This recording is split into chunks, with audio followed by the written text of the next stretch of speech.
Bonjour à tous, c'est Pixis, j'espère que vous allez bien et aujourd'hui on se retrouve pour faire un top 5 des meilleures réunions des ambassadeurs de koh. Alors qu'est-ce que c'est? Tout simplement c'est une réunion avec deux ambassadeurs qui décident d'éliminer une personne à un moment clé du jeu où la partie en équipe est terminée, où on va passer tout simplement à la partie individuelle. On a une espèce de rituel en fait où on va sacrifier une personne entre ces deux parties d'aventure très importantes, hein, et c'est vraiment souvent des moments très importants dans une saison.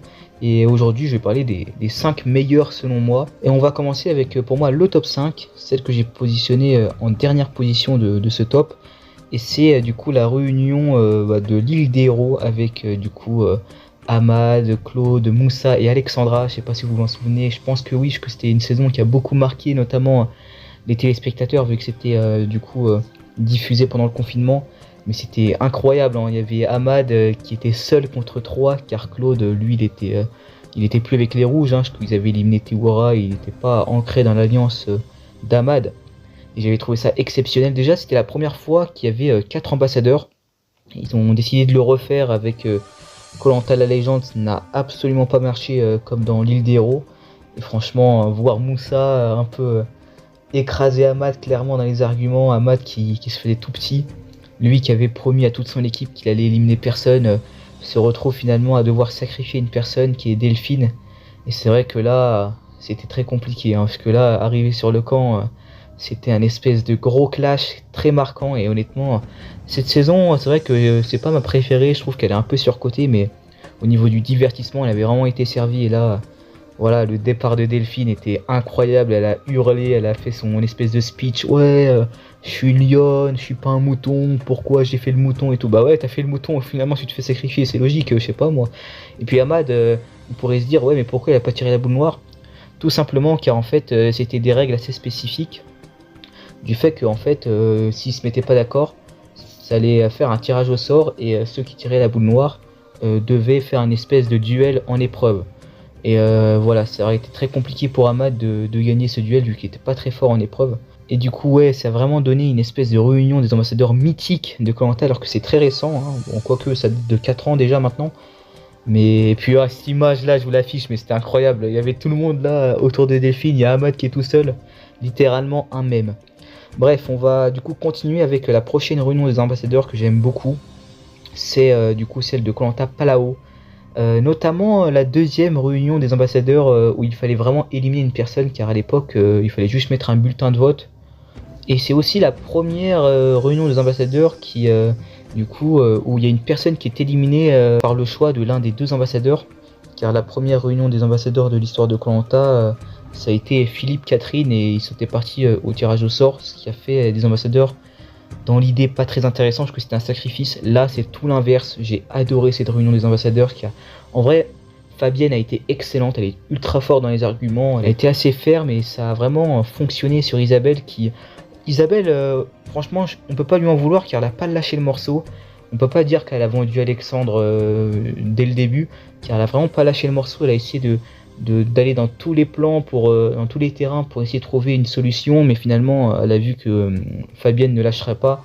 Et voilà, Isabelle c'est vraiment une joueuse, c'est vraiment une candidate qui voulait aller le plus loin possible, et elle a décidé comme ça d'un seul coup de balancer le blaze d'Alexandre, genre en mode Alexandre comme ça, sans qu'auparavant elle ait cité le nom d'Alexandre et tout, c'était d'un coup. Et il y avait Denis qui était là, je me rappelle que Denis il était choqué, genre il avait bloqué quelques secondes, mais c'est vrai, même moi, quand j'ai regardé la première fois, j'étais en mode, mais ouais, qu'est-ce qu'elle raconte? D'un coup, elle avait, avec son regard vide comme ça, c'était trop drôle, franchement. Et puis le pauvre Alexandre qui prend pour son grade en plus du fait que il a pas eu de chance car quelques nuits avant, il avait pas voulu mettre le feu, il avait pas été très actif sur le camp, alors que de base, dans toute l'aventure, il a été un peu irréprochable. Et puis c'est le retour sur le camp quand Isabelle annonce ça à Alexandre, c'était incroyable, hein, un gros clash. Moi, je me rappelle de ce clash-là. Je me rappelle que quand j'étais petit, ça m'avait vraiment marqué. Pourtant, Palao, c'est pas une saison que j'ai regardée en direct, mais voilà, quand je l'avais revu, ça m'a vraiment un moment qui m'a vraiment marqué dans koh. Cette élimination d'Alexandre. Après, finalement, il a été mis en exil, il a pu revenir en trouvant un coquillage et tout. Mais bref, ça, bon, ça c'est pas trop pour moi. Ça fait pas trop partie de la réunion des ambassadeurs en elle-même. C'est pour ça que je la mets là, car dans le top. Franchement, j'ai beaucoup aimé les répercussions, également les deux candidates qui pour moi ont très bien joué, et aussi cette finalité qui honnêtement était plutôt sympathique à voir quoi.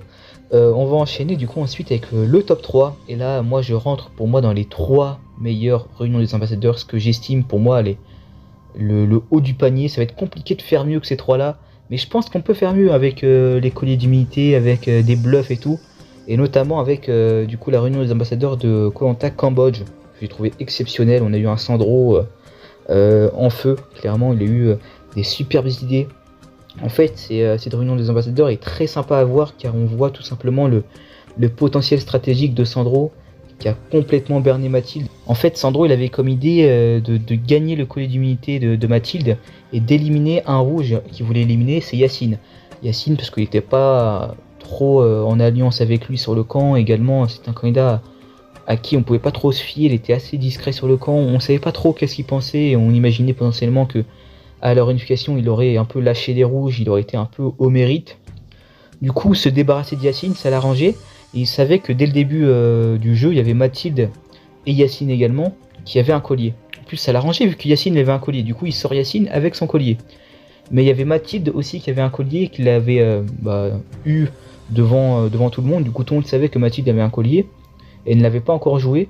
Et du coup, Sandro avait balancé ce dilemme à Mathilde en disant moi je suis prêt à éliminer un rouge alors que je veux pas, alors que dans l'idée il veut éliminer Yacine.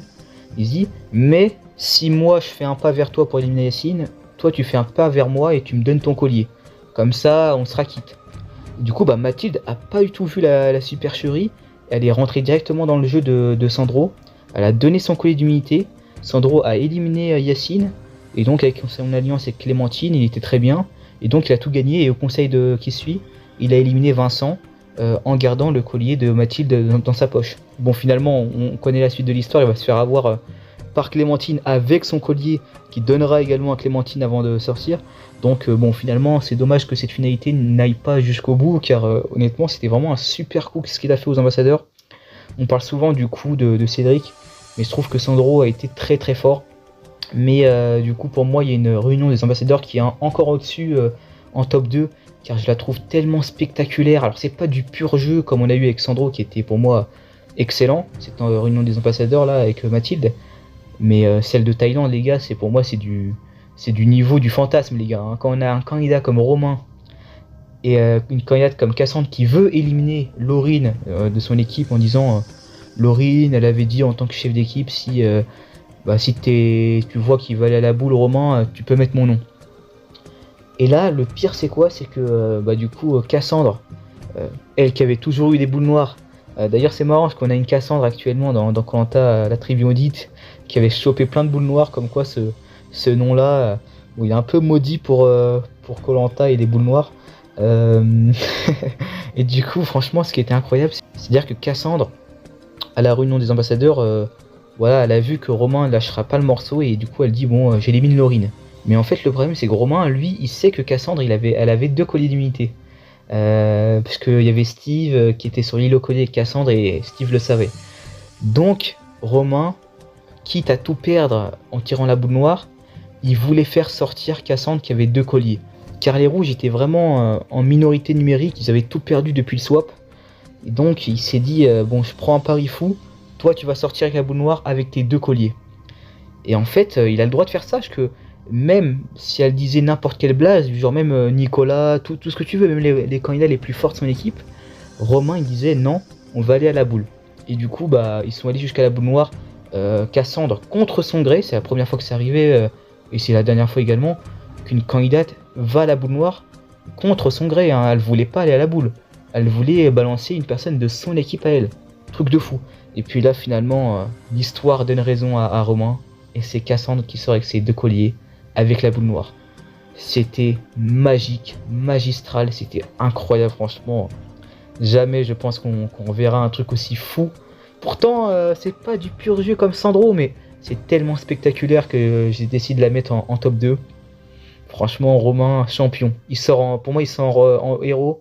Ce qui était marrant c'est que dans cette saison il y avait l'île au collier et qu'il n'y avait aucun candidat de cette saison qui avait joué un collier d'immunité, enfin qu'il avait bien joué, qui avait éliminé une personne avec un collier quoi. Et voilà, c'est un truc de fou. Et on va passer du coup au top 1.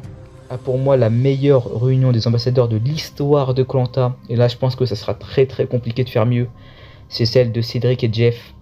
La fameuse, voilà, pour un fan de koh, c'était obligé que je la mette en top 1. Car en fait, t'assistes pour moi à peut-être le meilleur moment, le meilleur épisode de l'histoire de koh tout confondu. Avec un Cédric qui franchement a vraiment, pour moi, a vraiment eu le meilleur jeu stratégique à cet épisode-là, avec cette réunion des ambassadeurs, car en fait on a Jeff et Cédric qui étaient de base dans les mêmes équipes, et Cédric lui a dû malheureusement changer d'équipe avec le swap, et en fait aux ambassadeurs, Cédric avec son équipe a mis Jeff pour espérer que eux de leur côté pensent que Cédric était encore avec les rouges alors qu'il était jaune, hein. Et du coup en fait ça s'est passé comme ça, et aux ambassadeurs Jeff a retrouvé son ami Cédric du début, alors qu'il savait pas que Cédric, lui, il était plus rouge, il était jaune. Et donc il a complètement manipulé Jeff en disant moi je suis avec vous les rouges, dans mon équipe après le swap j'ai sorti 2 jaunes. Je me suis démerdé, c'était compliqué de sortir des jaunes vu que nous on était en minorité avec les rouges. Mais je me suis démerdé, j'ai éliminé des jaunes. Toi qu'est-ce que t'as fait avec les rouges? T'as éliminé Benoît, Benoît c'est un ancien rouge, je sais pas ce que t'as foutu et tout. Il a vraiment eu des super arguments, et c'était tellement satisfaisant à suivre, parce que le mec il berne complètement Jeff dans toute la ligne quoi. Après là t'as Cédric qui dit moi j'ai envie d'éliminer Alban. Alban c'est un serpent de mer et tout, lui c'est le plus fort du jeu, il faut l'éliminer. Alors que Alban, Cédric l'a jamais eu dans son équipe, et Jeff il le connaît depuis quand même pas mal de temps, c'était même son meilleur pote quoi. Alban et Jeff étaient potes. Et là Cédric est tellement fort qu'il a réussi à convaincre Jeff que Alban manipulait tout, alors que Alban était dans l'équipe de Jeff et il a jamais été dans l'équipe de Cédric. Et du coup, Jeff il disait t'es sûr Alban, mais Alban il est sympa, Alban il est si... Non t'inquiète Alban, il faut l'éliminer. Mais pourquoi on peut pas éliminer telle personne, et lui il avait toujours des réponses à ces questions. Et du coup ils ont éliminé Alban au final. Et là c'est un truc de fou, parce que même après cette réunion des ambassadeurs, il y a la répercussion de cette élimination. Déjà Alban se fait trahir. Bon, on se rappelle de Alban qui pète un câble et tout, qui dit à Marc qui l'insulte un peu et tout, c'était vraiment mythique. Puis c'est Alban qui se fait sacrifier quand même par son meilleur pote Jeff. Et le pire c'est qu'il en veut même pas à Jeff, il en veut à Cédric et Marc, parce qu'il sait que Jeff c'est un mec un peu naïf qui s'est fait complètement berner. Et le pire c'est que Cédric après ça, y a Jeff qui lui dit bon on va éliminer Charlène. Et lui il se dit ah putain non Charlène parce qu'elle vote noir et tout, bon ça va être compliqué. Il arrive encore à manipuler Jeff en disant non Charlène peut-être qu'elle a un collier et tout. Alors que non, c'est pas du tout vrai, hein. C'est juste qu'il avait un vote noir, il y avait Christophe un peu aussi qui avait de l'amertume envers Charlène. Du coup il se disait aussi, non, il faut voter Seb. Parce que Seb, bon, il savait que il était plutôt sympathique et tout, que personne n'avait des problèmes avec lui, du coup, bon, Seb c'est bon. Alors que lui derrière, il blindside Jeff, et là c'était complètement mythique. Jeff se fait complètement avoir. En un seul épisode, t'as Alban qui se fait éliminer aux ambassadeurs, et t'as Jeff qui avait éliminé Alban, qui se fait dégager en tant que, pour moi, le meilleur blindside de l'histoire de koh, avec toute la stratégie qu'il y avait derrière, avec Cédric qui dit tu veux que j'ai une parole avec quelqu'un qui vend son pote? Et ouais mais c'est vrai qu'il se fait complètement berner, il a tout perdu. Malheureusement on sait à la suite de l'histoire, il y a Corinne qui abandonne médicalement, et donc Jeff revient et ça nique un peu tous les plans de Cédric. Mais là pour moi on a peut-être la meilleure réunion des ambassadeurs de l'histoire de koh. En tout cas j'espère que vous avez apprécié ces vidéos, j'espère que je vous ai bien compté toutes les histoires. C'était un peu compliqué parfois d'avoir des bons arguments, mais je pense que j'ai été plutôt objectif dans ma sélection, bien que je l'ai fait subjectivement. Mais voilà, comme je vous le dis souvent, j'aime bien le beau jeu. Honnêtement là on a vraiment eu du bon jeu, du bon divertissement dans les réunions que je vous ai proposées. N'hésitez pas à me dire vos préférés, moi je vous dis à la prochaine pour de prochaines vidéos. Allez, salut!